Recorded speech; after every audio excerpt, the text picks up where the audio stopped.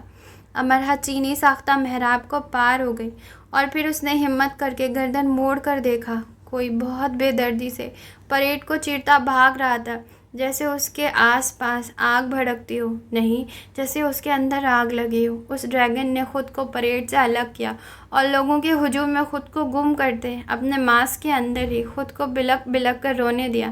امرا نے خود کو لوگوں کی بھیڑ میں گم کر دیا۔ وہ ابھی ماسک اتارنے کی غلطی نہیں کر سکتی تھی۔ وہ لوگ خود کو بھیڑ میں گم کرنے کی کوشش کر رہے تھے، بھیڑ سے نکلنے کی بھی، الگ ہو جانے کی بھی اور مل جانے کی بھی۔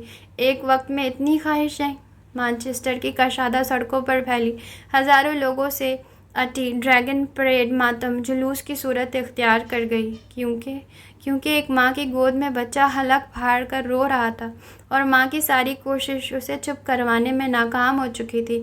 نئے سال کی آمد اس کے لیے نئے شگن نہیں لائی تھی۔ کیا اب سارا سال اسے رونا پڑے گا؟ خیر اور بھلائی اس سے دور رہے گی، بلائیں اور شر اس پر حملہ آور ہوں گی؟ کیا خوش قسمتی پر اس کا کوئی حق نہ ہوگا؟ اور کیا اس کا دل خون کے آنسو رونے لگا۔ خسرو کمالی نے رباب کو زریور میں پھینکا۔ اس نے دیکھ لیا تھا کہ اس کی طرف زہرا تنقیدی کی جگہ ایک شیر کھڑا تھا۔ وہ جانتا تھا اس شیر کا نظر آنا نجس ہے۔ چینی پریٹ کے اس اور اس کنارے بھی ایک شیر اپنا منہ صاف کر رہا تھا، کیونکہ وہ شکار کر چکا تھا۔ وہ مشرقی اکھاڑوں کا نگر نگر پایا جانے والا شیر ہے۔ بانو قدسیہ کہتی ہیں، محبت مرگ سے پہلے جنم کا نام ہے، اور مجھے لگتا ہے محبت جنم سے پہلے مرگ کا بھی نام ہے۔ یہ پہلے آپ کو مار ڈالتی ہے، پھر جی میں آئے تو جنم دے دیتی ہے۔ یہ پہلے انگارہ بنتی ہے، جی میں آئے تو گلزار۔ یہ میم کا پرچار کرتی ہے، ماہی محبت ہے۔ یہ میم سے بھینٹ لیتی ہے، محبت مرگ ہے۔ یہ محال، یہ محرک جلا دینے والی، اور یہ محشر ہے۔ محبت میم سے، یہ امر سے پہلے مرن ہے۔ محبت معلوق کیر کی گئی ہے، محبت مصدر ہے، اور یہ محبت مشرق بھی ہے۔ وہ پاکستان ہی رہ چکی ہوتی اور اس پر ایسا برا وقت نہ آیا ہوتا۔ کاش پاکستان میں سب اس کے لیے ٹھیک ہوتا، اسے اپنے ماحول سے نکل بھاگنے کی تمنا نہ ہوتی، اسے یہاں آنے کی چاہ نہ ہوتی۔